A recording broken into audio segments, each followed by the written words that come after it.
Inicialmente, uma boa tarde a todos.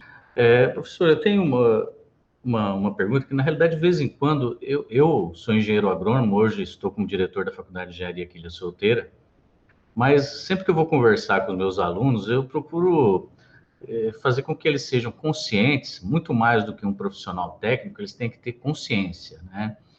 Infelizmente, para muitos acaba faltando isso, mas eu sempre digo que as pessoas têm que ter uma cabeça diferente, né? Não concordar simplesmente com tudo aquilo que lhe é passado, mas você indagar as coisas, ter essa capacidade de discussão. E a gente percebe que o nosso país ele tem uma história um tanto quanto conturbada, né?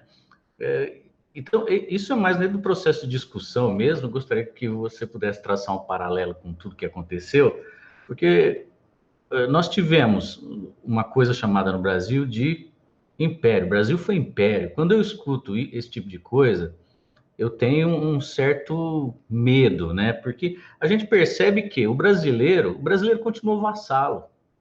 A gente tem uma sociedade que saiu lá de 1700, de quando a família real veio para o Brasil, porque Napoleão botou todo mundo para correr lá, né? Mais ou menos essa história, né?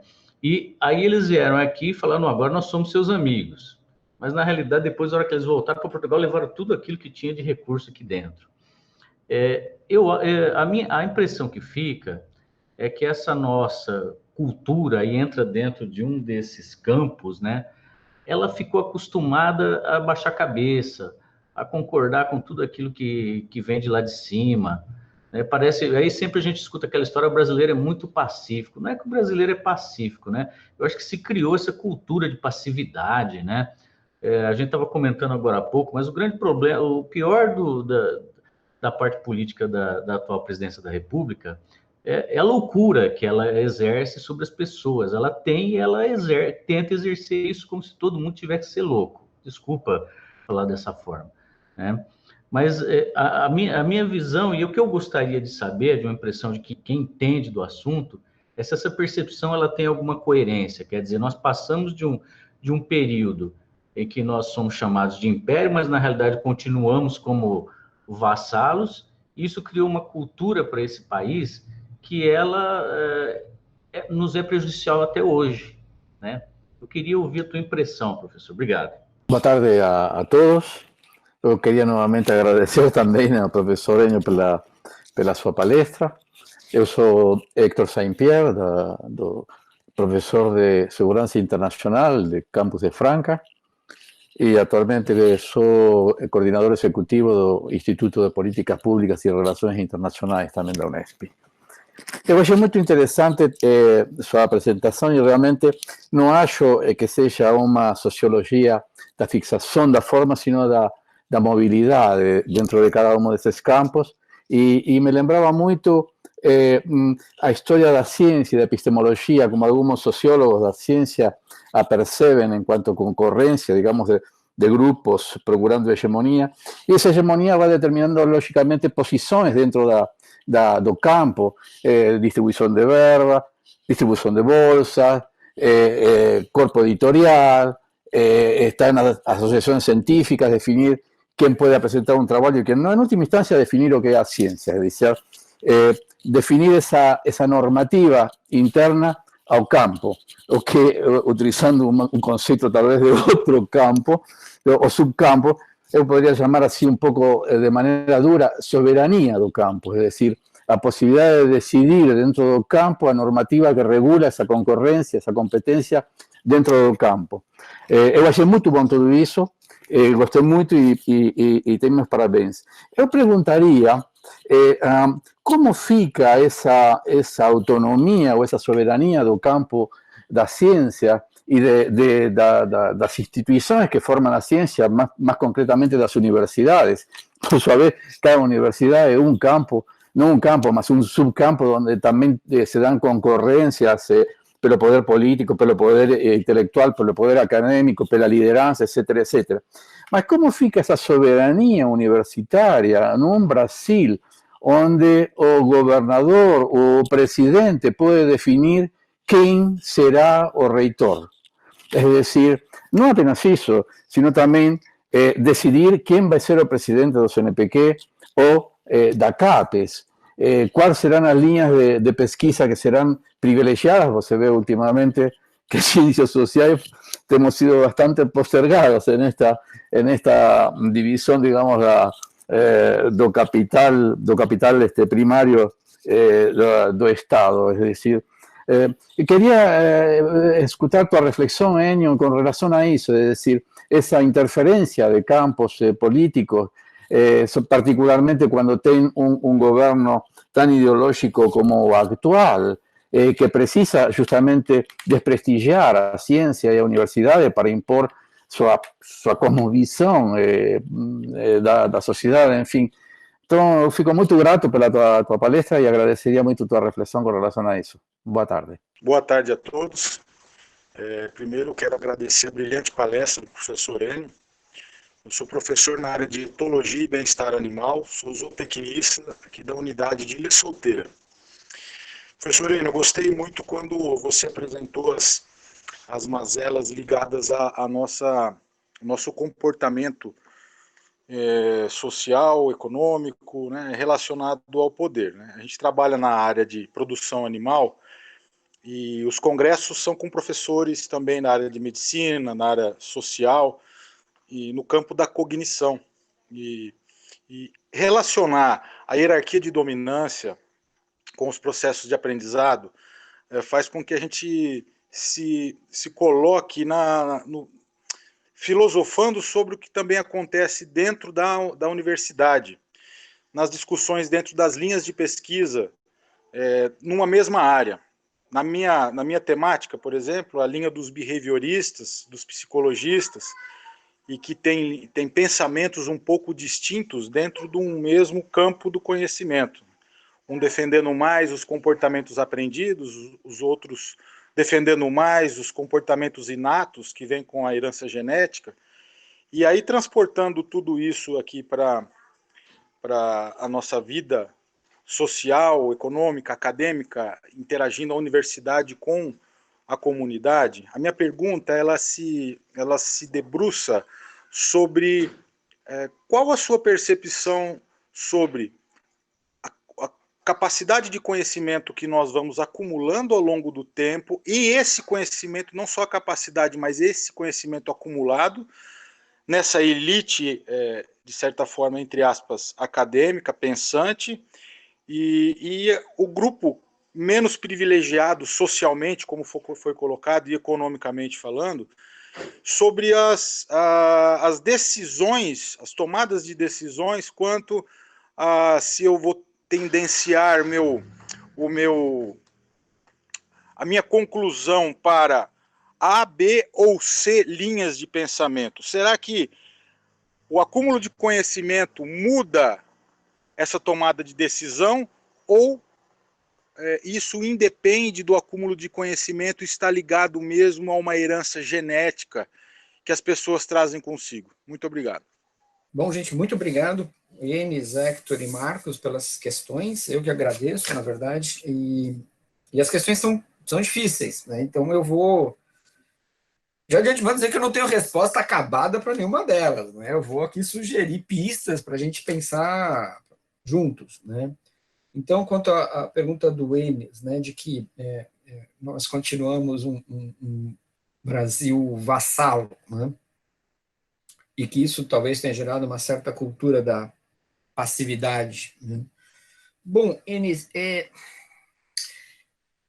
a gente talvez tenha que entender, tentar responder a pergunta a partir de dois níveis, né? A quem a gente chama de vassalo, né? As elites seriam vassalas também, e a não elite, porque a gente tem que entender qual é a inserção do Brasil no capitalismo mundial. A inserção do Brasil no capitalismo mundial, desde sempre, é a inserção como um país dependente, como um país periférico, né? E como país periférico, a gente fica fornecendo commodities para os países centrais. É isso que a gente faz. A gente vende carne, arroz, soja, às vezes não vende soja porque os Estados Unidos vendem na nossa frente. Bom, mas essas elites, mesmo numa posição periférica, elas estão numa posição de dominação, pelo menos internamente no país. é uma elite que circula pelo mundo, é uma elite que consome, é uma elite que decide economicamente e politicamente, é uma elite que pressiona. Então, embora a inserção do país no capitalismo dependente como forma, como país periférico e dependente, isso em nenhum grau ou sentido atrapalha as nossas elites. Elas vão muito bem com isso porque elas continuam sendo elites, né? Eu acho que o problema é para quem não é da elite, porque aí afeta diretamente, porque a gente não tem poder de decisão, poder de influência, etc, etc, né? E aí essa ideia da passividade, também a gente tentar entender o seguinte, né? Como que se configurou historicamente a nossa sociedade, né? Nós tivemos, a gente não pode esquecer, quase 4 séculos de escravidão nesse país. O Brasil foi o último país moderno a abolir a sua escravidão. E como lembrava o Joaquim Nabuco, lá no século XIX, o liberal Joaquim Nabuco, ele dizia, olha, a escravidão vai marcar nosso país, tanto negros quanto brancos, por séculos. Bom, então você tem escravidão por quase 400 anos. Né? Então, um sistema cruel de dominação, violento. Quando você tem a abolição, essa massa de gente recém-liberta não é integrada na sociedade. Ela é empurrada para a margem da sociedade. Né? O que vai revelar uma certa incapacidade por algum tempo desse conjunto da população se organizar. A partir do século XX começam, né, os negros recém-libertos, ex-escravos, a se organizarem. Mas é uma organização que vai levar muito tempo para adquirir certo tônus político. Né? Quer dizer, hoje tem muito mais do que tinha 50 anos. Né? Se a gente lembrar que essa massa de recém-libertos, além de não ter sido integrada à sociedade, além de não ter sido integrada economicamente, foi perseguida, por exemplo, em relação aos seus ritos religiosos. Né? As religiões afro-brasileiras foram proibidas por muito tempo. Então, tudo isso vai afetando a capacidade de se organizar. Aí a gente pensa, nesse regime de escravidão, tinha o senhor de escravo que estava inserido no sistema escravocrata. Você tinha um escravo que, embora perversamente, também estava inserido no sistema. E aí você tinha uma massa de gente livre e pobre, miserável, que não estava inserida no regime, no sistema escravocrata. Como essa população sobreviveu? Vai dizer o Roberto Chivars, um especialista em Machado de Assis, sobreviveu a partir do favor. E a relação de favor é uma relação de dominação também, é uma relação de poder, que vai resultar depois no coronelismo, por exemplo. Né? E que a gente vê até hoje. Né? Até hoje, em municípios do Brasil, o vereador que comprar cesta básica num bairro, ele é eleito. Então, essa incapacidade, talvez, de se mobilizar, tem a ver, claro, com as condições econômicas, evidente, mas tem a ver com uma história muito particular, muito específica do nosso país, da formação da nossa sociedade. Né? Mas, assim, de todo modo, eu acho que a tua percepção é correta. Eu só acho que tem que fazer os devidos acertos históricos, para a gente entender de onde isso vem. Né? Porque o Brasil ter sido império a rigor não quer dizer nada, não é nem para bem nem para mal. Né? Aliás, o fato do Brasil ter sido império resultou em algumas coisas legais para a gente. Né? Se formou a primeira imprensa nacional, se formou o Banco do Brasil, né? Começou a se imprimir livros no país. Então, né? Bom, a pergunta do Hector, que também é uma pergunta difícil. Né? Bom, Hector, eu concordo contigo que a nossa autonomia, na medida em que um presidente pode escolher quem é o reitor, né, é lógico que a nossa autonomia está ameaçada.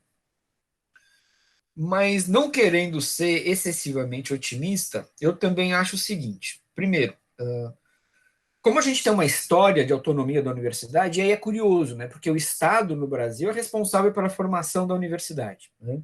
Mas isso em nenhum momento, pelo menos até agora, né, em nenhum momento significou o fim da autonomia da universidade. Ela pode estar sendo atacada, já foi atacada em outros momentos, né? Mas por causa dessa história de autonomia relativa, acho que a universidade conseguiu também desenvolver, como eu disse na própria exposição, alguns mecanismos de contenção, de resistência. Né? E isso tem a ver, eu acho, também com... Tem um livro que saiu recentemente no Brasil, que chama Como Morrem as Democracias. né? Ou Como as Democracias Morrem, de 2 cientistas políticos americanos.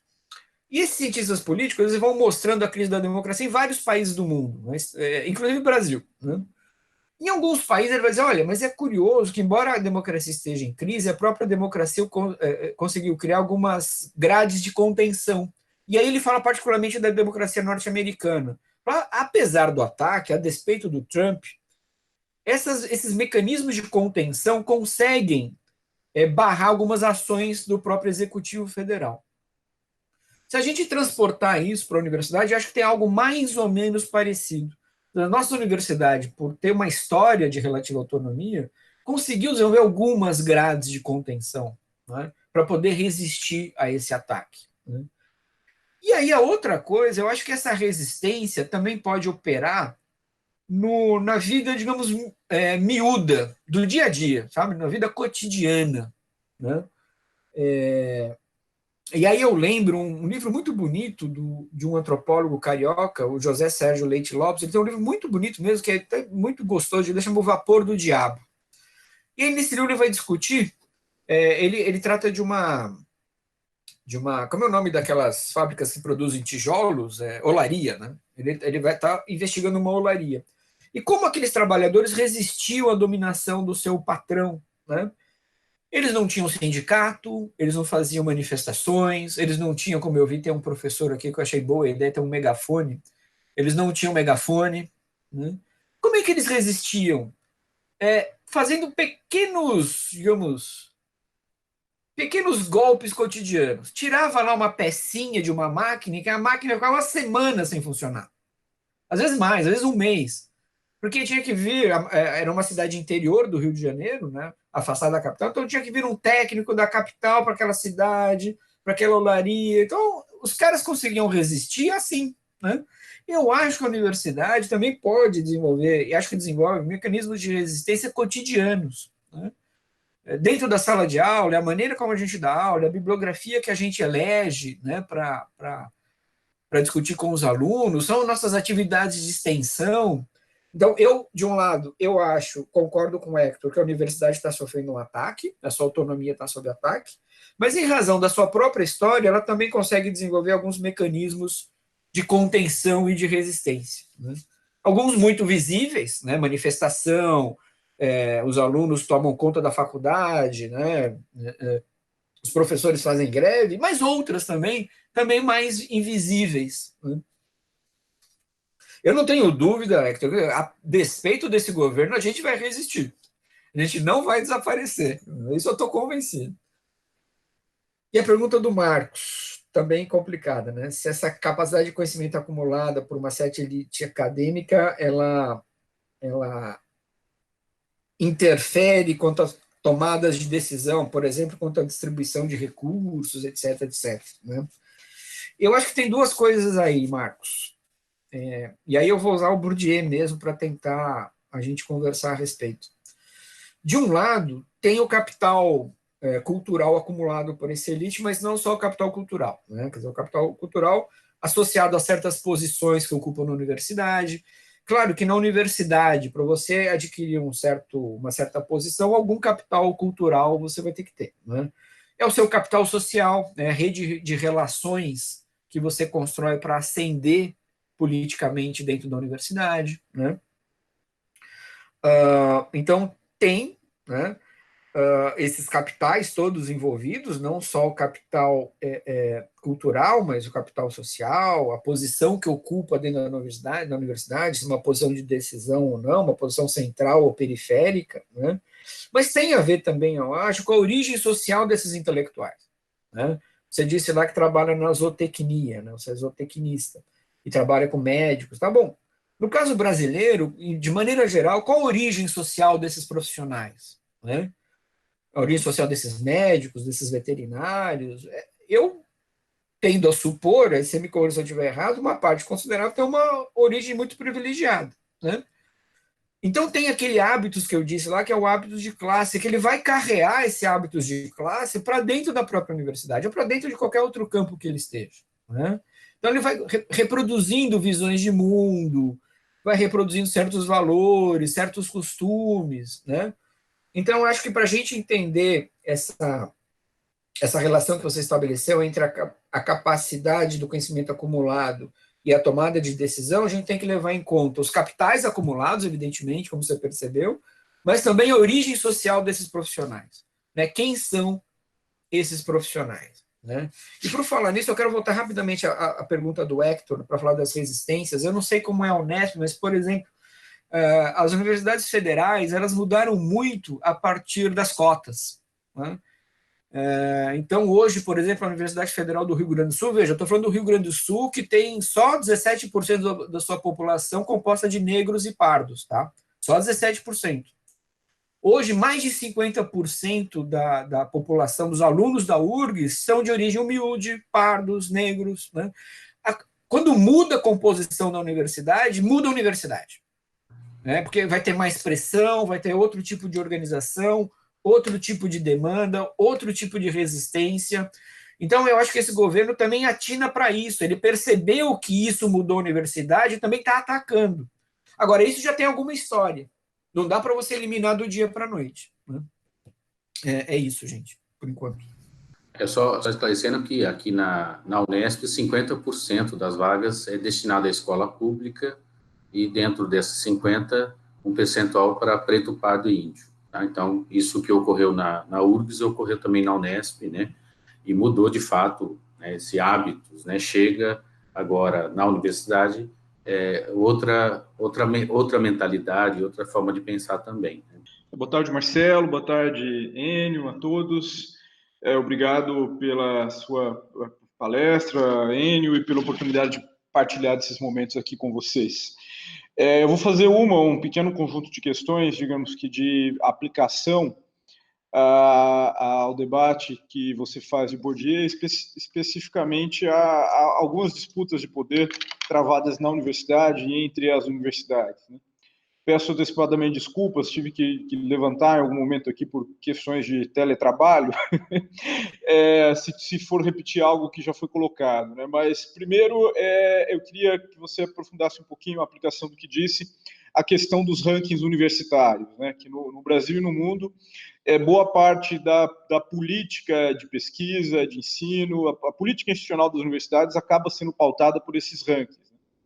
Já estamos digamos, segundo momento em que há competição entre os rankings, que passam a considerar coisas como sustentabilidade ambiental, inclusão social, mas o mundo compete em função disso. Né? Então, como é que se dá, né, as disputas pela hegemonia interna nas universidades em face dessa disputa, dessa competição global, digamos, no campo acadêmico? Né? Então, como construir eu tenho essa tendência, desculpa, a pular um pouco do campo analítico para o campo normativo, né? Eu sou da área do direitos, como lidar com essa construção de projetos com contraposição à hegemonia interna, se temos esse quadro global, né, pautado em grande medida pelos rankings, né, que a gente o tempo todo fica alimentando e, enfim, orientando as nossas decisões.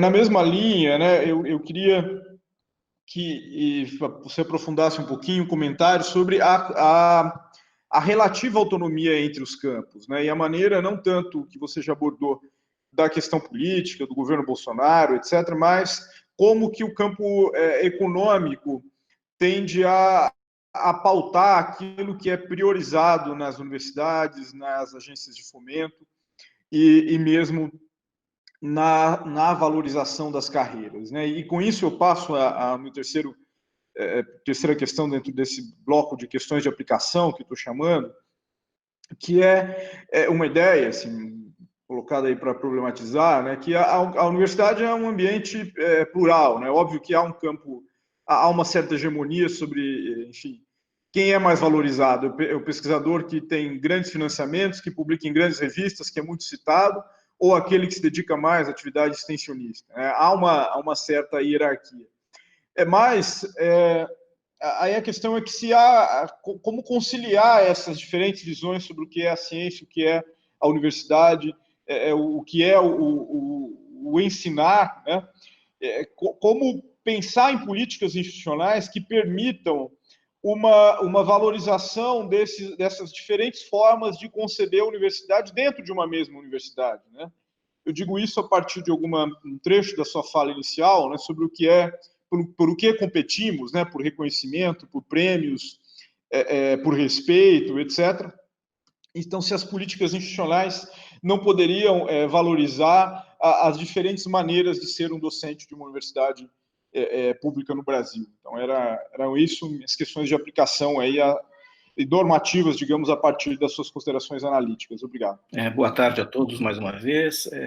Queria agradecer ao Marcelo pela organização da atividade, enfim, e dizer da satisfação em tê-lo ouvido, Paciani. Achei extremamente importante a sua forma de apresentação dos conceitos fundamentais do Bourdieu, e realmente acho que o Bourdieu ficou com essa marca fundamental, sobretudo na sua obra Reprodução, junto com o Passeron. Acho que essa foi o texto mais lido de Bourdieu no Brasil, e com certeza isso acabou configurando esse processo. A minha pergunta, na verdade, ela reforça muito a questão apontada anteriormente pelo Murilo, né, que é um pouco essa determinação do econômico para dentro da universidade, ou seja, em que medida essa dimensão do simbólico, ele nos últimos anos, até mesmo por um caráter meritocrático que vem sendo acompanhado também na avaliação docente, também nas estratégias de distribuição de recursos, como que esse processo não vai sucumbindo o simbólico e sucumbindo até mesmo do ponto de vista daquilo que nós chamaríamos da possibilidade da construção criativa da universidade. Ou seja, porque você tem um processo que eu não utilizo, que é a questão dos grupos de pesquisa. E os grupos de pesquisa, na verdade, colocam os alunos numa linha de produção.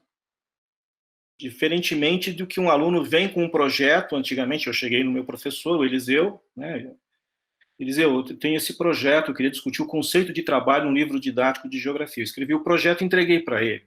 Quer dizer, essa dimensão da liberdade, da criação, né, do espaço criativo dentro da universidade se limita na medida em que você vai tendo esse econômicos falando de forma mais forte para dentro da prática docente em todos os níveis, né, inclusive.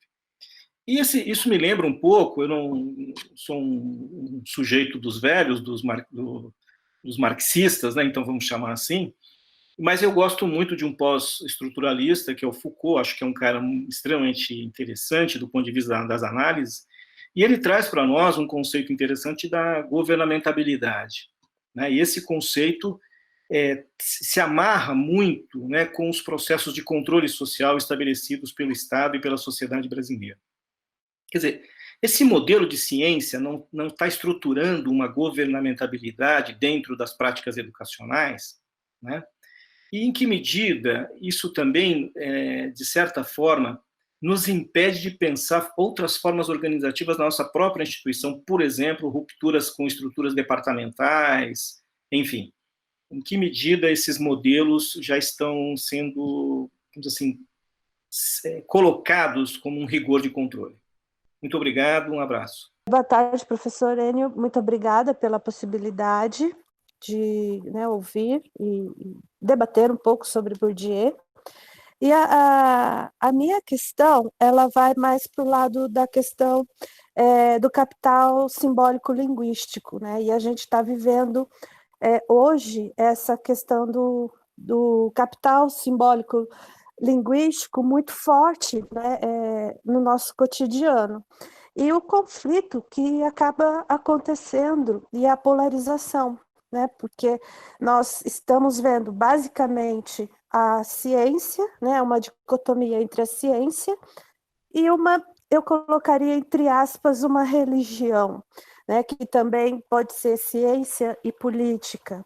Então, com isso, nós vivenciamos hoje alguns radicalismos ou fundamentalismos que negam o outro, acabam negando o outro. Poderíamos chamar isso de grupos de campo? Não sei se nós temos tanta delimitação assim hoje, porque há muitas intersecções, né, como foi colocado, né, pelo professor. E o maior exemplo desse conflito, dessa dicotomia, se dá justamente no que nós estamos vivendo no dia de hoje, né, que é uma pandemia e a negação dessa pandemia. Com essa polarização, nós vemos a ciência e, consequentemente, a universidade, né, demonizada pelos grupos antagônicos. E, infelizmente, esses grupos antagônicos pertencentes, né, às estruturas de poder do nosso país. Então, na verdade, não chega a ser uma pergunta, mais um processo mesmo para a gente refletir, né? O papel da universidade na construção, né, desse capital simbólico, e como nós podemos reafirmar cada vez mais, né, esse papel e importância da universidade enquanto produtora da ciência, nesse elemento externo, porque é a aceitação da sociedade, né? Então, basicamente essa a minha... É mais uma reflexão para que a gente possa discutir, né? Baseado no capital linguístico que reflete justamente esses conflitos de campo. Muito obrigada. Obrigado, Murilo, José Gilberto e Andréia. Eu acho que as perguntas têm alguns pontos em comum, né? Então, talvez o que eu responda para uma valha para outra, ou talvez eu me repita, mas enfim, né? Então, bom, Murilo, eu acho que a tua primeira e a tua segunda pergunta podem ser respondidas mais ou menos em conjunto, né? Então, para responder, eu tenho uma boa e uma má notícia, né? A boa notícia é o seguinte: existe resistência quanto a esses critérios de ranqueamento. Isso é evidente, né? Então, como você mesmo disse, como tem disputa, começaram até a surgir ranqueamentos alternativos, né, que vão valorizar outras coisas em detrimento de outras, né? Essa é a boa notícia. Há resistência. A má notícia é que a gente está perdendo de goleada para esses modelos neoliberais hegemônicos, né, que acabam ranqueando e, a partir do ranqueamento, definindo a própria política universitária. E aí é curioso, porque aí tem se cria um processo mais ou menos híbrido. Porque a gente tem que perguntar também quem é que está definindo esses rankings, tá? E aí fazer algo bem à la Bourdieu. Bourdieu quando ele vai pesquisar a formação de um campo, ele vai analisando a trajetória de cada ator. Quem era a família, de onde vem, estudou onde, foi para onde, né? Enfim. Esses caras que definem os rankings são intelectuais renomados, importantes, basicamente situados na Inglaterra e nos Estados Unidos. Eles publicam muito e publicam coisas com qualidade, não é que publica porcaria, né? Eles são muito produtivos e eles têm inserção junto ao Banco Mundial, OCDE, prestam consultoria, eles estão ligados a vários think tanks, né? Então, vejam, ao mesmo tempo que esses caras carreiam para dentro do campo universitário, para o campo da ciência, digamos, critérios neoliberais, né, valorizando muito, por exemplo, a competição, a disputa, né, de outro lado, eles têm um elevadíssimo capital cultural. Eles não são, mal comparando, tá? Não é um Paulo Guedes que chega de paraquedas para ser ministro. Ah, ele foi professor, Chicago Boy e tal, aí você vai ver, o cara nunca publicou nada, né? Não são caras assim. São caras com currículos super extensos, né?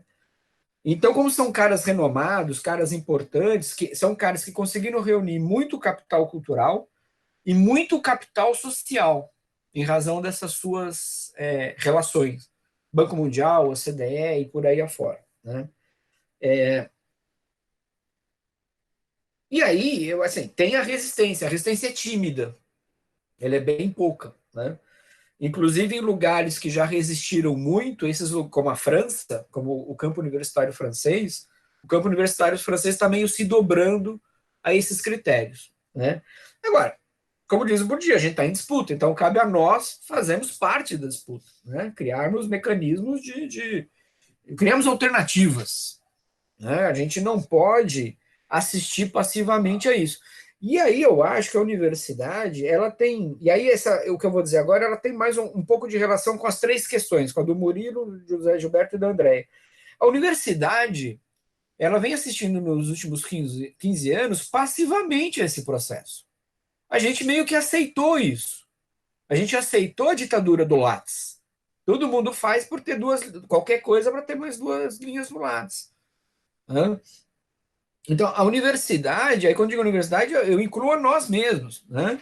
Professores e professoras. Nós, docentes, a gente meio que aceitou isso, até porque, durante os anos dos governos do PT, durante algum bom tempo, a universidade pública tinha dinheiro, né? As universidades tinham dinheiro e a gente começou a circular internacionalmente por causa desse dinheiro. Né? Os intelectuais brasileiros passaram a circular mais, passaram a publicar mais, passaram a pesquisar mais, passaram a publicar mais fora do Brasil. Nos últimos 15 anos é uma curva ascendente. Né? Então a gente achava que estava mais ou menos em Shangri-La, tudo estava dando certo. Né? E a gente meio que desativou a nossa capacidade de resistir. Né? Então eu acho que a universidade, ela em parte, ela não é a principal, talvez responsável por um momento que a gente vive, mas ela tem alguma responsabilidade. Ela é parte disso. Né? Como conciliar as diferentes visões sobre a universidade no interior da própria universidade? Bom, diria o Bourdieu que essa conciliação ela é quase impossível. Ela é quase impossível porque sempre vai ter disputa. Aí depende de quem é o grupo hegemônico. Se você tem um grupo hegemônico mais democrático, ela abre a universidade para essas novas visões. Se você tem um grupo hegemônico mais conservador, ela vai fechar a universidade para essas visões. Então, a gente teve, há alguns anos, uma universidade muito aberta, até por as razões que o Carbone mencionou, a entrada dos alunos da escola pública, negros, LGBTs, isso muda o perfil da universidade, muda a cara da universidade, então, esses novos atores sociais vão trazendo outras formas de ver o mundo, outros saberes, os indígenas, e agora a universidade está se fechando. Né? Então, acho que conciliação não vai ter, nunca, independente do tipo de governo, tá? Porque mesmo num governo mais democrático, mais aberto, você vai ter agentes que são contrários àquela política universitária, que vão estar batalhando contra aquilo, que vão estar resistindo a essas mudanças. Né? Mas sabe que eu acho que não haver conciliação não é de todo ruim. Eu acho que não conciliar deixa o processo histórico em aberto, sempre em aberto. A gente não sabe o que vai acontecer. Né? A pergunta do José Gilberto. Né? Na verdade, eu concordo contigo, Zé. Eu acho que, de fato, a maneira como a universidade se organizou, a maneira como a universidade acabou definindo seus currículos, privilegiando certas áreas de pesquisa, talvez em detrimento de outras, acabou instaurando algum tipo de governamentabilidade. Né? E aí, voltando ao próprio Foucault, a velha relação entre saber e poder. Né? Essa relação entre saber e poder, de fato, ela serve para governar os nossos corpos. Né? Ela serve, talvez, para domesticar a nossa criatividade? Talvez sim, mas talvez não. Né? Lembrando que o poder para o Foucault ele não tem só, digamos, um viés negativo. Né? O poder para o Foucault ele produz. Né? O poder ele é capaz de criar. Né? E aí, só para dar um exemplo concreto, quer dizer, eu sou professor de sociologia, né, área de ciências sociais e humanas, não sei quantos dos colegas aqui são, mas quem é da área de ciências sociais e humanas vai um pouco entender o que eu estou falando. Quer dizer, se alguém surgisse há 10 anos, tá? Vamos pegar 10 anos para trás, 12 anos para trás, alguém surgisse com um projeto de mestrado, doutorado sobre histórias em quadrinho. É bem provável que o coitado do aluno não fosse conseguir desenvolver o projeto. Porque não era tido como um objeto legítimo de estudo científico, não é um objeto consagrado. Hoje a gente encontra isso na universidade. Os mais variados projetos. Então você tem também, ao mesmo tempo, e de novo, é a dialética. Né? Você tem um movimento de controle, de dominação, mas também tem um movimento de resistência. Né? Então a universidade, ela contribui para a governamentabilidade, mas ela própria é capaz de criar, digamos, algum tipo de remédio contra o próprio vírus que ataca. Né? Ela consegue criar esse anticorpo que talvez ela própria produza ou reproduza. Em linhas gerais, eu estou de acordo, eu acho que sim, acho que a maneira como até os rankings vão definindo as políticas universitárias acaba se instaurando esse governo dos corpos e das mentes. Mas eu também acho que a universidade cria seu mecanismo de resistência. Para lembrar um pouco, o Carl Sagan não tem nada a ver, o Carl Sagan era físico, não é? O Carl Sagan, embora físico, ele dizia o seguinte, olha, A democracia talvez não seja o melhor sistema de governo que a gente tem, mas ele tem uma vantagem sobre os outros. Ele consegue criar mecanismos de resistência aos seus próprios defeitos, né? Ele dizia, a ciência talvez não seja a melhor forma de conhecimento que a gente tem, mas ela tem uma vantagem em relação a outras. Ela também cria anticorpos em relação a ela mesma, né? Ela consegue se questionar, né? Ela consegue fazer a autocrítica, né? E eu acho que a universidade ela é pautada muito por essa dialética. Ao mesmo tempo que ela é influenciada pelos rankings, isso interfere na política, isso interfere nos currículos, isso interfere na distribuição de bolsas, mas ela vai criando também dentro dela alguns outros caminhos, alguns mecanismos de resistência, né? Mas, de novo, eu acho que a universidade ela tem que se movimentar mais. Talvez tenha chegado o momento, estava conversando isso com o Carbone outro dia, talvez tenha chegado o momento de a gente passar a privilegiar mais projetos de extensão do que projetos de pesquisa.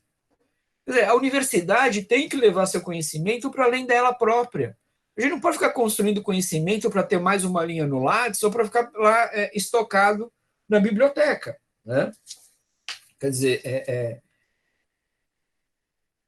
se eu estava comentando com o Carbone, né?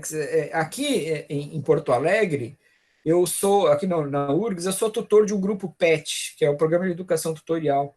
E a gente fez ao longo dos últimos anos muitos trabalhos junto a cursinhos populares. E aí é impressionante a quantidade de gente que não sabe que a Universidade Federal do Rio Grande do Sul é uma universidade pública. Tem muita gente que acha que tem que pagar a URGS. E não só acha que tem que pagar, mas como acredita que a mensalidade é muito alta. Aí eu comentando com ele, bom, se a universidade não consegue levar essa informação mais básica para o cidadão, de que ela é pública, o que dirá explicar que o coronavírus mata, que a Terra não é plana, né? Eu acho que com projetos de extensão a gente consiga levar o conhecimento que a universidade produz e estabelecer ao mesmo tempo uma relação de troca com essa sociedade mais abrangente. A gente aprender também, né? E aí eu acho que talvez eu tenha um pouco respondido já a pergunta da Andrea, né? Qual o papel da universidade na construção do capital simbólico? Eu acho que é isso, a universidade saiu da sua torre de marfim, que se encastelou nos últimos 15 anos, até porque tinha dinheiro, como eu disse, permitiu que nós viajássemos mais, publicássemos mais, né?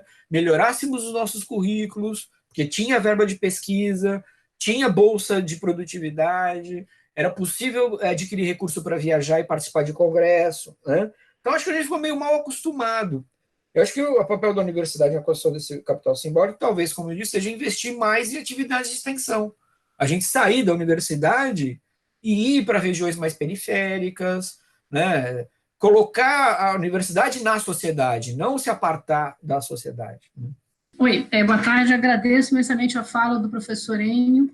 Eu posso dizer, como professor de didática, que a sua fala foi fantástica e você é extremamente didático na sua explicação, porque falar de Bourdieu com tanta clareza, com tantas relações tão bem feitas, não é fácil, não. Obrigado, Maria Antônia. Muito obrigado. Muito bom mesmo. De uma certa forma, eu acho que você, quando você respondeu os nossos 3 colegas agora, anteriormente à minha fala, o senhor, de uma certa forma, contemplou a minha angústia, mas eu vou fazer novamente a pergunta, até porque essa pergunta acho que esse grupo que está aqui está bastante angustiado com o futuro da universidade, né? E acho que a maioria de todos nós aqui, pelo que eu vejo, são professores, funcionários, né, alunos da Unesp. E a gente, assim, tenta lutar para uma Unesp, né, que seja uma Unesp que realmente contribua, que faça diferença e que tenha o seu papel fundamental na formação, né, não só a formação científica, mas também humanística. Cada vez menos a gente percebe isso.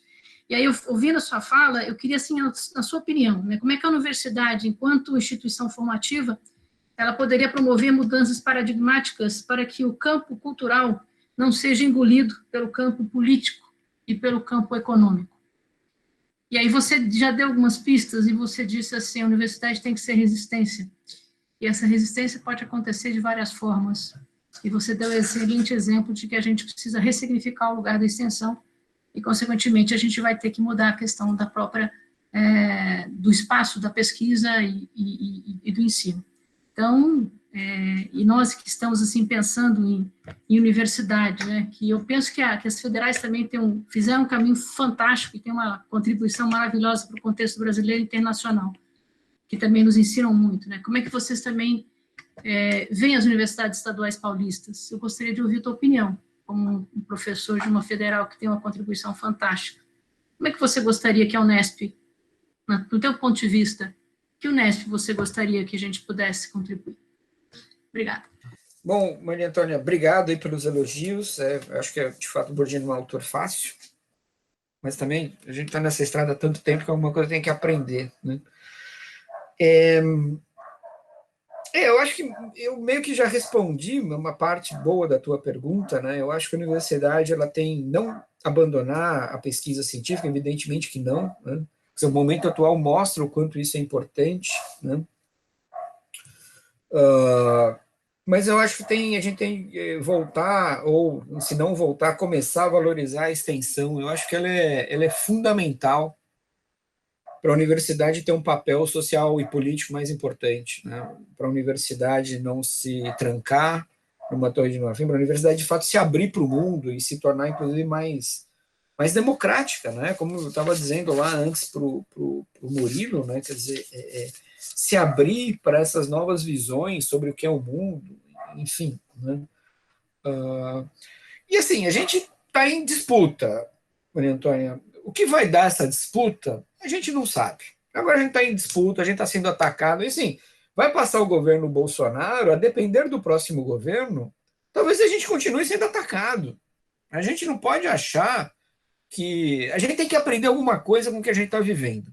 Aliás, a gente tem que aprender alguma coisa com o que a gente está vivendo, com o que a gente viveu nos anos em que, por exemplo, as federais, por exemplo, tinham muito dinheiro por causa dos governos do PT, né? Não é possível que a gente não possa aprender nada em relação ao nosso passado e ao momento atual, né? Então a gente está em luta, a gente está em disputa, a gente vai continuar, eu não quero te deixar mais angustiada, mas a gente vai continuar angustiado ainda por mais algum tempo, isso é meio que inevitável. Agora, né, como dizia o Gramsci, a gente tem que juntar, né, o pessimismo da razão ao otimismo da vontade. Se a gente não se mobilizar, aí a luta está perdida mesmo. Aí a gente está perdendo, a gente tem que se mobilizar. A gente tem que repensar a universidade, repensar os nossos currículos, repensar nossas atividades, privilegiar ou conferir mais importância às atividades de extensão, né? Eu acho que isso até vinha acontecendo, inclusive, né? Não que isso nunca tivesse acontecido, acho que sim, né? A Universidade Brasileira passou por um conjunto de transformações recentemente que a transformou, e acho que a transformou para melhor com todos os problemas que ela tem, porque ela tem, né? Mesmo tendo mudado para melhor, ela continua com muito problema, né? E aí você perguntou qual Unesp eu gostaria de ver. Na verdade, para mim, assim, qual universidade pública eu gostaria de ver, né? Qual Unesp, qual USP, qual Unicamp, qual URGS, qual UFRJ, qual UNB eu gostaria de ver, né?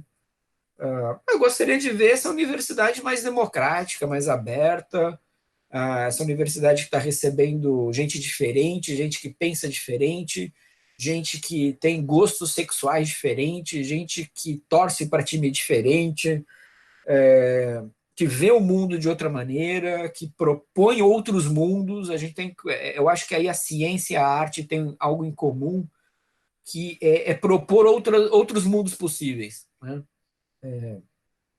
Eu acho que a ciência e a arte tem que cumprir isso, e a universidade é um lugar que se produz ciência e arte, né? Então, essa é a universidade que eu quero ver, né? Uma universidade pública forte, consistente, aberta, democrática. De novo, não tenho ilusão aqui que a universidade vai deixar de ter problema ou que a universidade vai deixar de ser atacada. Não vai. Ela vai continuar tendo problema, ela vai continuar sendo atacada, ora mais, ora menos, mas assim, depende da gente, da gente e da comunidade universitária, né? Professores, alunos, diretores, funcionários, servidores, enfim. Se a gente não estiver junto nessa briga, a gente já está perdendo, né? Mas a gente está perdendo uma batalha, né? A gente tem que continuar brigando. Boa tarde, obrigada pela oportunidade.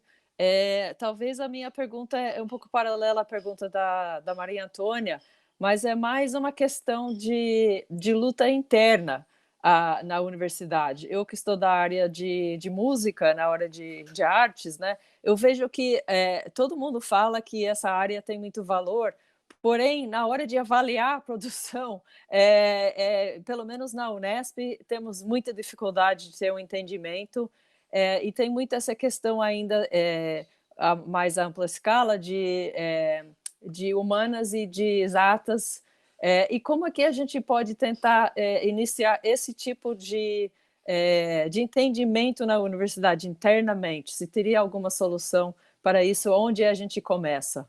Acho que é isso. Obrigado, Valérie. Bom, eu não tenho receita, tá? Eu não sei o que é. Eu acho que a gente pode começar pelo aquele lugar que é o mais óbvio possível, que acho que é dentro da sala de aula, né? E quando eu digo dentro da sala de aula, não só a gente começar a repensar nossas práticas, né, pedagógicas, de ensino, né? A gente está mais também inclinado a dialogar com os alunos, saber o que os alunos querem, enfim. Acho que esse é o primeiro ponto de partida, porque se eu não mudar minhas práticas dentro da sala de aula, política universitária que eu não vou conseguir mudar também, né? E aí eu acho que você tem razão, a área de artes é sempre desprezada, né, desvalorizada, e agora não só artes, mas a área de humanas em geral, né? E aí eu acho também que essa luta tem muitas dimensões, né, Valeria? Eu acho que, de um lado, está ali começar por aquele lugar que é o lugar mais óbvio, que é a sala de aula, eu repensar minhas práticas dentro da sala de aula, repensar minhas aulas, a maneira como eu dou aula, né? Agora a gente tem que estar engajado também numa luta política, né? Eu vejo alguns colegas, pelo menos aqui na URGS, eu não sei como é que é aí na Unesp, mas alguns colegas muito reticentes em relação, por exemplo, à sindicalização, né? Então, a URGS tem hoje mais ou menos 5.000 professores. Mais ou menos a metade, na verdade, um pouquinho menos da metade é sindicalizado. Bom, então que luta a gente vai ter se a gente mesmo não se sindicaliza, né? Se a gente mesmo não participa da luta, se a gente mesmo não dá força ao sindicato que é nosso, né? Então, acho que é uma luta em muitas dimensões, são muitos níveis, desde o mais básico, desde aquele microcosmos, que é a sala de aula, até um cosmos político maior, que aí é um embate político mesmo, participar do sindicato, participar de eleição, pressionar a reitoria, desculpa, Carbone, mas pressionar o diretor, né? Se a gente não fizer isso, né, não tem saída, não tem saída. Como diz o Bourdieu, é uma luta constante, não tem. E o Bourdieu, ele foi um dos últimos intelectuais públicos que a França conheceu. O Bourdieu, ele tinha uma inserção universitária enorme, ele é um cara que produzia muito, ele é uma referência fundamental na sociologia, mas ele era um intelectual público também, ele participava ativamente de debates públicos. Olha, para vocês terem uma ideia, o Bourdieu sozinho, quase sozinho, não sozinho, porque nunca é sozinho, né? Mas ele quase sozinho conseguiu frear uma reforma do ensino universitário francês que estava em marcha, quase privatizando o ensino francês, né? Ele ia para debate com todo mundo. Então, eu acho também, talvez, resgatar, ressuscitar essa figura do intelectual público. Mas, de novo, como é que a gente faz isso? É a universidade saindo dela mesma. É a universidade indo para o mundo, indo para a sociedade, né? É a gente esquecer um pouco que não é só o Lattes que é importante, tem outras coisas tão importantes ou mais importantes que o nosso Lattes. Até porque a gente que é de humanas agora, nem adianta se preocupar com o Lattes, porque não vai ter dinheiro mesmo. Então é a hora de a gente fazer outra coisa, né? Em cima da fala da professora de Estudos de Arte, me parece que a gente tem que parar um pouco e trabalhar um pouco na especificidade de cada uma das áreas. E pegando a noção de campo do Bourdieu, me parece que a gente tem aí determinados campos ou subcampos dentro da própria universidade que estão em conflito. Em determinados momentos, você tem um campo dentro da universidade que é hegemônico. A minha dúvida é a seguinte: na medida que esse campo é hegemônico, qual é a consequência para os outros subcampos da hegemonia daquele campus? Tá? E me parece que a área de humanas, assim como a área de artes, ela sofre muito com isso aí. Eu vou dar um exemplo pontual. Nós temos uma revista, minha área de administração, em que foi publicado, uma revista dificílima de ser publicada aqui no Brasil, demora 3, 4 anos para você emplacar um artigo lá, um artigo de um colega de uma universidade federal aqui do estado de São Paulo, que fazia um estudo com base no Max Weber sobre uma determinada área comercial da cidade de São Paulo. Me estranhou que, num determinado momento, eu fui olhar a bibliografia, não havia nenhuma referência a nenhuma obra do Max Weber. Falei, como é que você faz um estudo weberiano sem nenhuma referência do Max Weber? Aí ele me disse o seguinte, eu nunca li Max Weber, eu li comentaristas do Max Weber. Tá? E a coisa vai ficando tão complicada, porque eu dou aula no curso de administração para os bichos, e um aluno ingressante, ele estava fazendo doutorado na área de linguística, e ele me disse o seguinte, que ele só trabalha no doutorado e mestrado de linguística com comentarista dos clássicos.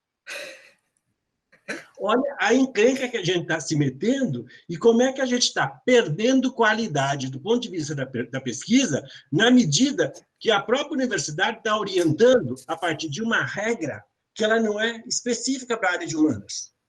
Ela faz sentido para as tecnológicas, que a mudança ocorre com muita frequência. Que eu tiver artigo que não for dos últimos 5 anos, muito provavelmente eu estou atrasado aí no processo de acompanhamento do processo de produção. Mas nas humanas e na área de arte, se eu não tiver com o pé nos clássicos, eu estou fora. Quer dizer, como é que é essa luta de campos aí, ou de subcampos dentro da universidade, que leva à desvalorização de uma área tão importante e outras áreas também, como a área de humanas, que ela é grande, ela tem uma lógica que ela é completamente diferente das tecnológicas. Eu gostaria que você comentasse um pouco nessa perspectiva. 2 comentários para fazer a pergunta do Roberto. Né? É claro, Roberto, dependendo da área que está, a gente pensar dentro da universidade, né? Qual grupo se tornou hegemônico. Se esse grupo ele é particular de uma área ou de algumas áreas, é claro, é fato que as outras áreas vão ser afetadas. Tá? Eu acho que isso eu não diria inevitável, porque acho que nada é inevitável, mas é muito provável. Né?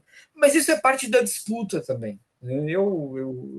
De novo, né? Se a gente tiver um grupo que é mais democrático, mais aberto, ele vai tender a valorizar todos. Se tiver um grupo mais conservador, ele vai tender a valorizar alguns. Aí acho que a gente não teria muito controle sobre isso. Né? Mas, de fato, dependendo de qual área é hegemônica em um determinado momento, isso vai afetar as demais. Né? Muito embora as áreas de artes e humanas e ciências sociais são sempre afetadas, impressionante. E aí você mencionou algo, Roberto, que também me causa espécie, assim, do aluno que fez trabalho sobre Bourdieu sem nunca ter lido o Weber, sem nunca ter lido Weber, né, leu comentadores. Quer dizer, isso tem a ver também, quer dizer, a gente não pode pensar isoladamente, acho que uma certa sociologia sempre gosta de articular casos isolados, individuais, a questões, digamos, mais estruturais. Né? A gente tem que saber por que o aluno faz isso? Né? Por que ele deixa de ler os clássicos, no caso Weber, para ler o comentador do Weber? Porque talvez ele tenha que produzir mais rápido. Por que ele tem que produzir mais rápido? Porque ele tem que produzir mais. Por que ele tem que produzir mais? Porque ele tem que ter uma posição na competição, no mercado de títulos universitários, ele tem que defender mais rápido o doutorado, ele tem que prestar um concurso, que é uma lógica econômica, né? É a lógica da disputa. Essa lógica levou a uma hiperespecialização. Né? Os professores hoje são hiperespecializados. Talvez também seja um momento, e hiperespecializados mesmo na área de ciências sociais e ciências humanas. Tá? Então, você tem profissionais que são, assim, autoridades numa área, mas se ele caminhar um pouquinho à esquerda, um pouquinho à direita daquela área, ele está perdido. Né? Eu acho que a gente tem que, talvez, também voltar a valorizar, com toda a carga que essa palavra possa ter, um certo humanismo, né? Uma formação humanista mais abrangente. E eu acho que a gente pode fazer isso na universidade, inclusive não só para cursos de humanas, para outros também. Por que o engenheiro não pode ler literatura? Né? Por que o médico não pode gostar de música, ou cinema, ou literatura? Eu tenho alunos de ciências sociais que não gostam de ler literatura. Aí você fica, mas espera lá, ele está no curso de humanas, tem que ler, como é que não gosta de ler literatura? Então, eu acho que a especialização é fruto já dessas políticas universitárias que são impactadas pelos tais rankings, que exigem produtividade, mas, repito também, a gente, em parte, é responsável por isso. A gente deixou isso acontecer. Enquanto a gente podia ter resistido porque era um governo mais democrático, talvez aceitasse o diálogo, a gente se recolheu. Agora é que não vai ter diálogo mesmo. Então, assim, de novo, a competição ela é parte do campo. Isso é meio inevitável. Não tem, como eu disse, a gente não tem controle sobre isso. Contra essa hiperespecialização, a gente pode fazer alguma coisa. Que eu acho que isso vai nos ajudar. A competição, acho que ela vai existir efetivamente, ela faz parte do processo dentro da universidade atualmente, né? Agora, por outro lado, eu acho que a gente vai ter que começar a repensar os processos dentro da universidade em cima das linhas de formação. Porque a hora que eu entro, por exemplo, olha numa pró-reitoria de pós-graduação, a gente sai da graduação, mestrado, doutorado, pensando em formar um pesquisador. Por outro lado, esse indivíduo vai cair dentro de uma sala de aula para ser um docente. E ele não conhece absolutamente nada de ensino. Quer dizer, em que momento que ele vai começar a rever esse processo? Tá? Se eu pegar um texto da professora Thelma Garrido Pimenta, da Faculdade de Educação da USP, ela descreve a ação docente dos jesuítas do Brasil do Império, é exatamente a mesma coisa da ação docente nossa. A gente não tem nenhuma capacidade, nenhum ferramental para repensar a ação docente, até porque a gente não é preparado para isso dentro da própria universidade. Me dá a impressão, Enio, que isto vai conduzindo a questão departamental e disciplinar. É decir, hoje os problemas se dissolvem nas áreas tanto departamentais quanto disciplinares. Es decir, se perde a possibilidade de abordar o problema desde uma perspectiva múltiple. Es decir, não diria disciplinar, mas juntando a universidade para enfrentar esse problema. Como você vê a questão tanto dos departamentos quanto das disciplinas? Eu não sei, às vezes sinto que essas fronteiras disciplinares ou departamentais são uma dificuldade realmente para o desenvolvimento da ciência ou da própria universidade, do conhecimento livre e criativo. Às vezes, lembro da terceira lei da termodinâmica, que surgiu justamente não da área de física, sino da área médica, é dizer, alguém que não estava bitolado justamente por o conhecimento acadêmico. Como você vê isso, por favor? Bom, Hector, eu vou falar de um lugar muito particular, que é o da sociologia, e eu vou falar do departamento no qual eu estou. Eu acho que a tua pergunta ela é bem importante, mas acho que a resposta varia, depende do caso que a gente analise, né? Então, para falar, por exemplo, do lugar onde eu estou, do Departamento de Sociologia da Universidade Federal do Rio Grande do Sul. Nos últimos 8 anos, mais ou menos, Hector, o corpo docente foi renovado em quase 70%. Então, a gente tem muito professor jovem, né? Eu tenho 51 anos, mas a gente tem professores ali de 37 anos. Vários, não é um ou outro, vários de 37, 31. E é muito legal isso, porque eles estão muito abertos à mudança. A gente conseguiu implementar uma série de mudanças graças à mudança do corpo docente. Então, a gente mudou todo o nosso currículo do curso de licenciatura, que não mudava há uma década, né? Então, acho que isso varia muito de caso a caso. A depender da composição do departamento, essa mudança fica mais fácil ou mais difícil. No nosso caso, tem sido fácil mudar, né? Porque você tem um corpo docente muito jovem e que entrou muito recentemente, né? Então, acho que varia de caso. Acho que vão ter departamentos mais resistentes, evidentemente. Para te dar um exemplo, né? A gente está vivendo um momento agora que se discute se a gente implementa a educação à distância ou não, né? Eu confesso que eu não sou um entusiasta, mas eu acho que a gente vai ter que fazer isso, porque a volta da pandemia não vai ser tranquila, né? Provavelmente a gente vai ter que revezar momentos de volta e momentos de quarentena de novo. Então, a gente vai ter que fazer isso. Então, a despeito da minha particular resistência ao ensino à distância, por uma série de razões, é meio que inevitável. Agora, a questão é como a gente faz isso, né? Os professores têm que ser treinados, têm que ser preparados, nem todo mundo domina as tecnologias de ensino à distância, não se trata simplesmente de você fazer uma transposição da aula expositiva para a aula à distância, porque não é a mesma coisa, né? Então, eu acho que depende do caso que a gente está analisando, né? Nessa mesma linha, né, das flexibilizações possíveis, além da questão departamental, eu também vejo, e nós estávamos discutindo isso em outra ocasião, um outro processo de enrijecimento, em que pese a autonomia universitária, nós temos estruturas ou diretrizes nacionais, ou mesmo, no nosso caso, da Universidade Estadual Paulista, um conselho estadual, que determina, né, os processos de formação de cada disciplina, de cada curso.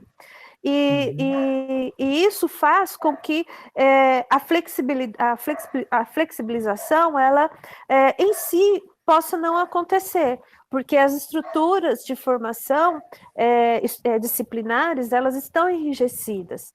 Eu vejo possibilidade na atuação individual do professor, ou em conjunto, né, com os docentes, mas dentro dessa possibilidade mais interpessoal do que propriamente estrutural dentro do curso.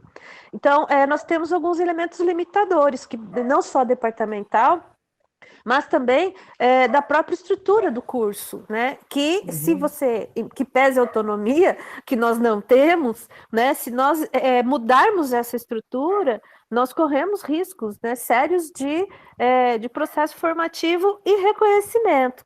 Então, eu particularmente defendo a flexibilidade enquanto docente na sala de aula e trabalho dentro do princípio interdisciplinar, ou transdisciplinar também, mas qual seria, né, a possibilidade diante desses enrijecimentos que nós temos nas estruturas institucionais?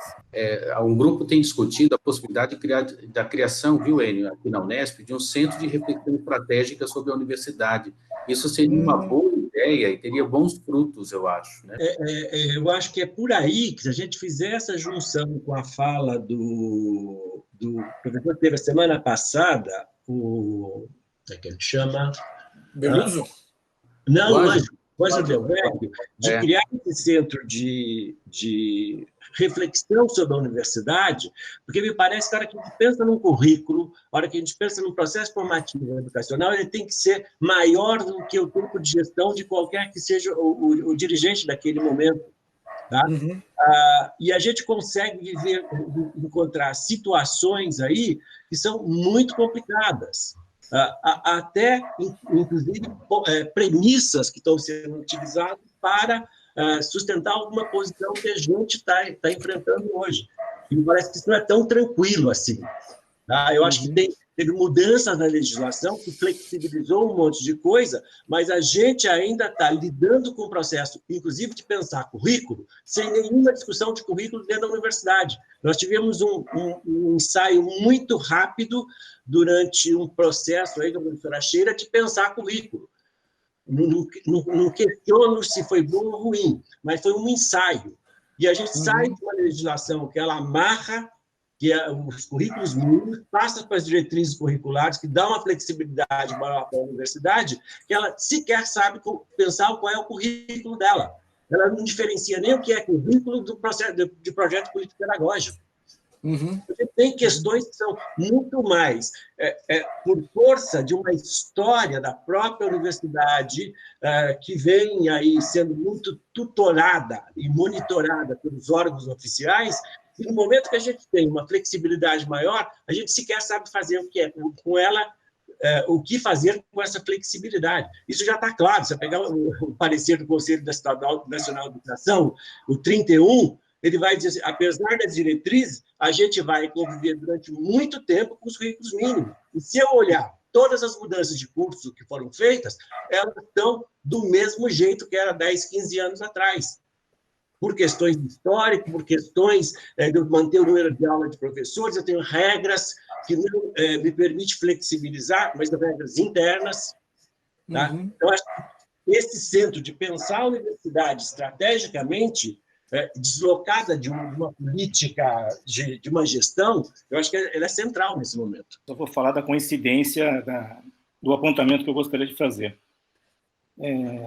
Eu trabalhei na reitoria um período, e antes de ir para a reitoria de administração, eu me vi na presidência da CEAF, a Comissão de Estruturas Autárquicas, né? Estruturas e funções administrativas e funções autárquicas. É uma instância que assessora um conselho de administração da Unesp, viu, Enio? Uhum. E aí o que eu percebi? Quando você discutia a mobilidade de servidor, só que você não tinha uma reflexão de método sobre isso. Então, você discutia caso a caso. Quando eu entrei, eu falei, vamos discutir padrões, vamos discutir questões importantes de mobilidade de servidores, etc. E eu lembro que foi muito interessante, porque nós discutimos isso, montamos um conjunto de elementos que pudessem ser explicativos e criassem justificativa para a mobilidade dos servidores internamente, e foi votado numa reunião, na outra reunião do CAD, quando nós levamos agora todos os processos em função do que estava determinado, um professor muito ligado a mim, muito de esquerda, e tudo, falou, mas agora a minha funcionária não vai. Quer dizer, a universidade, ela quer brincar de olhar metodologicamente os seus problemas, né? E eu vejo isso com muita preocupação. Vou dar um exemplo. Nós passamos na universidade por um período de 13 anos, mais ou menos, de processos de avaliação individuais, né? E com processos que produziram demissões, mudança de situação funcional de vários professores na universidade. De um dia para o outro, evaporou-se tudo isso. Pelo clamor do sindicato, pelo clamor dos professores e tal. Por sua vez, nós nunca nos debruçamos sobre o quantitativo de relatórios que foram elaborados para imaginar, por exemplo, eu, um professor de geografia política, quais eram as minhas dificuldades frente a um outro professor de geografia política que tinha um perfil de capacidade de trabalho ou de desenvolvimento muito melhor que a minha. Ou seja, nós nem usamos para aproximar os diferentes e nem para olhar os diferentes. Isso tudo foi jogado no lixo, basicamente. Porque aí passou-se a responsabilizar os departamentos por uma avaliação, quer dizer, então eu passo a avaliar a ti e você convive comigo. Você transfere o conflito para dentro do departamento e transfere o conflito para os iguais, sendo que os iguais não têm poderes, a não ser em situações de perseguição política, em que o chefe te persegue. Tirando esse quadro de relações, você não constrói um processo efetivo de clareza do ponto de vista do desenvolvimento dos docentes dentro da instituição. Então, por exemplo, estou dando um exemplo na minha situação. O que poderia ser feito, né, para que o José Gilberto tivesse um desempenho melhor e não fosse, portanto, agora acusado de improdutivo, né? Ou qual é a lógica desse processo? Então, nós reunimos 13 anos de sistematização que foi radicalizada em algumas situações de algumas pessoas, e isso evaporou-se sem a mínima reflexão sobre esse processo de construção. Quer dizer, essa demanda da universidade pensar-se cientificamente, vamos chamar assim, é mais do que necessário, mais do que urgente.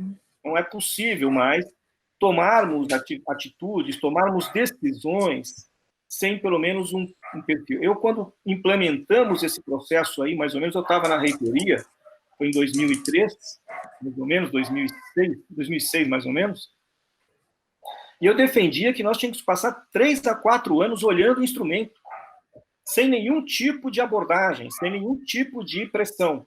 Vamos olhar esse instrumento e, a partir desse instrumento, olhar os nossos professores e não pressioná-los na medida em que você não tinha nem estratégias efetivas de desenvolvimento. Teve uma ou outra, meus primeiros projetos e etc., mas que isso não se coadunava com uma leitura do processo avaliativo enquanto uma totalidade da universidade. Então, essa ausência de olhar para si com rigor é que me parece complicado para a universidade. Eu concordo com as observações do Roberto, José Gilberto, né? Eu acho que em relação a essa transferência do conflito, né, para dentro do departamento, ou seja, da universidade, essa individualização do conflito é mais uma prova de como a gente assimilou as regras do neoliberalismo sem perceber, sem se dar conta. Quer dizer, é isso, né? Um vigiando o outro, um controlando o outro, um competindo com o outro. E o que a gente fez contra isso? Não é nada. Até porque a universidade ela tem o péssimo hábito de ser muito corporativista também, né? E aí, se ela é muito corporativista, ela também tem dificuldade de fazer autocrítica em alguns momentos, né? E para dar um exemplo também, já no bojo do que vocês disseram, né, de como esses conflitos criam empecilhos e de como a gente, às vezes, mesmo se complica, né? Não precisa nem ninguém complicar para a gente se complica, né? Eu lembro que no ano passado, eu estava se discutindo lá na CAPES os critérios de avaliação das áreas. E aí o povo de ciências sociais se organizou e disse, não, mas a gente não pode, né, adotar esses critérios que vocês estão mostrando para a gente, porque são os critérios das exatas e das biológicas. E esses critérios estão baseados em parâmetros que são muito diferentes das ciências sociais e humanas, né? Aí o pessoal impressionantemente, o pessoal da CAPES falou, não, tudo bem, a gente concorda. Então faz o seguinte, elaborem vocês, então, os critérios de avaliação e tragam para a gente. Pergunta se alguém fez isso? Não, ninguém fez. Porque aí deu um racha dentro das ciências sociais e humanas. Ninguém se acertava. De novo, isso é parte da disputa, parte da competição, e sobre isso a gente não tem controle. O problema é que a gente vai tomando decisões contra nós mesmos, né? E aí que está o problema, né? Então, era só um comentário, porque eu concordo com as observações que os colegas fizeram. Queria agradecer muitíssimo aí a sua aula no inicial, como disse a professora Maria, sempre muito didática, né, com os termos complicados do Bourdieu, questão de campo, né, a noção de poder simbólico, enfim, todas as noções que eu desenvolvi aqui, para mim, particularmente, é muito instigante e abre reflexões